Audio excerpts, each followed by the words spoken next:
Hello and welcome to Books with Becca. I hope that you are all having a great week so far and that you and your families are staying happy and healthy in these crazy times. All right, so today I'm going to talk about three graphic novels. All of them, in fact, are new graphic novels that we just got in at the library. The first one I'm going to talk about is called Drew and Jot by Art Baltazar. So this is perfect for fans of Dogman. Saying that right now, perfect for fans of Dogman. It has some potty humor that will definitely appeal to those Dave Pilkey fans, but not too much of that humor. So it's definitely more subtle. What I really liked about this one was that there are two styles of artwork. There's the doodles that the main character, Andrew, and his friend Foz draw, and the kids' doodles are done in a style similar to Dogman. So these are representative of the doodles that the characters draw. So it looks like, here's another one. But then it switches gears a little bit. So then all the doodles that Andrew and Foz, the two main characters, draw, similar to Dogman. But when the story shifts to the characters' day-to-day lives, the illustration style also shifts to one that's more similar to that of, I want to say, Raina Telgemeier. So here's an example of the difference. You can see definitely more Raina-esque, and it's like this when it focuses on their day-to-day lives and them being kids and everything. So I thought that was really interesting. So the story itself focuses on fifth grader Andrew, who's starting a new school, and he's nervous about it. He's nervous thinking about making friends, but he ends up making a new friend in fellow fifth grader Oz. What I really like about this story that I think makes it a little bit more meaningful than Dogman is that it does focus on these themes of that real kids go through, making new friends and everything. Another aspect that it focuses on is how art can bring kids together. So what I love about Drew and Jot is that it showcases children's creativity and storytelling abilities. There's really no limit to Andrew and Foz's imagination, and this is really conveyed beautifully. And it shows how a collaborative idea-making process, as well as how things in children's real life can inspire them to create amazing things in their art. And what's also kind of clever about this is that the doodles in the book kind of react to what their creators are going through in real life. So there's kind of this back and forth dialogue between the doodles and the people who are making them. So I just really enjoyed this book. I think it's definitely a good book to read or to suggest to your kids who you want them to branch out of Dogman, but maybe they're not quite ready for chapter books yet. This is definitely a good bridge between that. And I think that kids are really going to enjoy this and they're going to relate to the characters. The only two things that I kind of wasn't as much a fan of in this book, in this graphic novel, was the main character, Andrew. He has a little sister, Patsy, and the sibling relationship is definitely conveyed realistically, but Patsy's is made clear that she's a kindergartner, and I just feel like she doesn't quite act like a kindergartner. She like says things like phrases like, "Oh, we need to make the character biography or a conclusion," and she uses words such as ilk. And I'm like, what kindergartner knows those phrases such as ilk and character biography? So she acted a lot older than a character was. I mean, in the end, it's not a big deal. And the only other thing is I think that the ending felt a little rushed, but that's just something that I personally wasn't a fan of, but I'm sure kids reading this are not going to have any qualms with that. So that was Drew and Jot by Art Balthazar, and definitely something to check out once we reopen. You can check things out. The next book is The Baby Sister's Little Sister. And it is a spin-off of the Babysitters Club, the graphic novel series. It's from the same publisher, Graphics. As you can see, it's very similar to the Raina Telgemeier illustrations of the Babysitters Club. Here are some peeks at it. So this does, I will repeat this, this does not focus on the characters from the Babysitters Club graphic novel. It is a spin-off and it focuses on their little siblings. So this one is called Karen's Witch, and this one was so cute. So basically, Christy's little sister, Karen, has two families. So her parents are divorced, and her dad and mom both remarried to lovely people, and they have shared custody, and they have different weekends, so two of everything.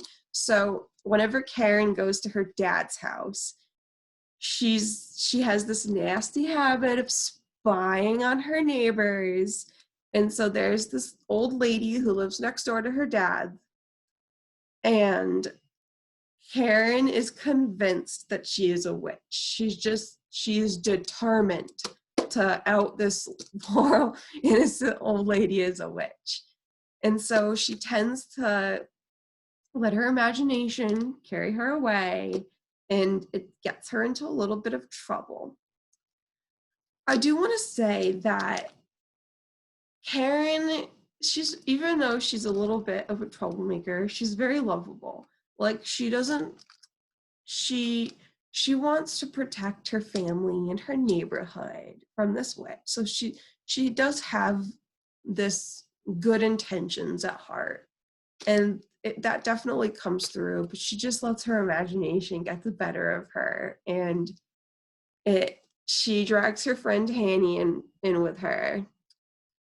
So I liked the messages of this book, such as you don't let your imagination get the better of you, and don't judge people based on how they look, but also how being brave is a good thing that shouldn't be punished. So when Karen inevitably does get caught for spying, she does tell her family that like she wanted to save the neighborhood and protect her friends and family. And her dad is like, well, can't punish you for being brave and trying to do something that you thought was good.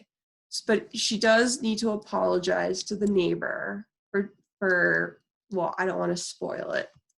But it's just a really cute book, and it's definitely perfect for the fans of the Babysitters Club, but also for fans for Raina Telgemeier's books. Definitely for if kids aren't quite ready for Raina Telgemeier, if they're younger, this would be a good branching off book for them. I really liked it. I thought it was just so cute and so adorable, and it had good messages. And I also think that kids who maybe have family situations similar to Karen's, where there's maybe they have a mixed family or a blended family of due to remarrying or whatnot, this will be a good way to that they can see themselves in this. Or even if they don't, it'll be a good way to understand how different kinds of families work. And I highly suggest this for any kid who's just looking for a good read. All right. Our third and final book is, I think was my favorite out of the three. It was my favorite out of the three. It's called Lily the Thief. And I'm gonna start this review with a little disclaimer. This book is not for younger kids. It is definitely for tweens. Tweens are kids who are like 5th grade, 6th grade, 7th grade, 8th grade, that range.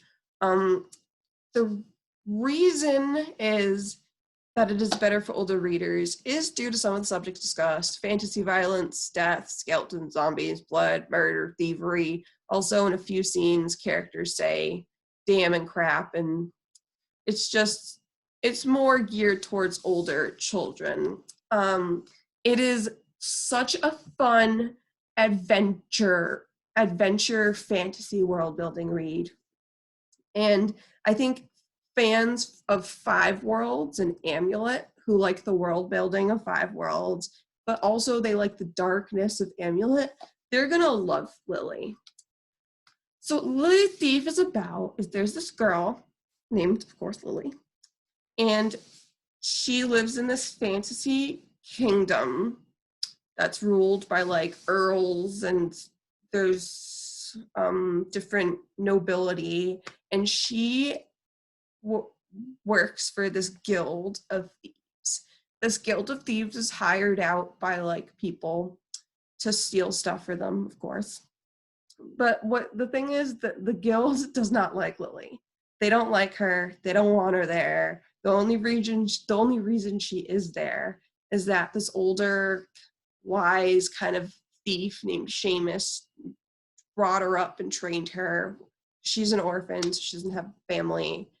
And so the Guild of Thieves, she really wants to prove herself to them. She wants to get better jobs, because right now she's just doing like these small thieving jobs. Now she wants to be in the big leagues.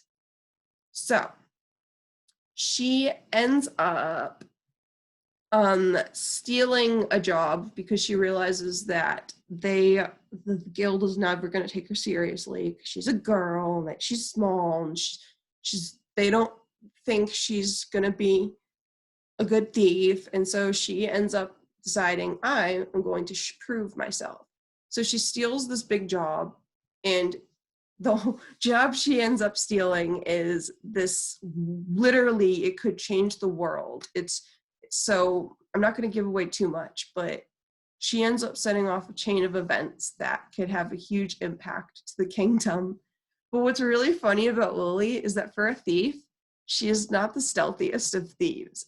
Everywhere she goes, and every time she goes to steal things, she just leaves destruction and chaos and explosions wherever she goes. So she's not in and out like a little mouse.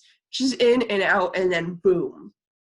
So she ends up, when she sets off the chain of events, she ends up having all of these organizations and people after her.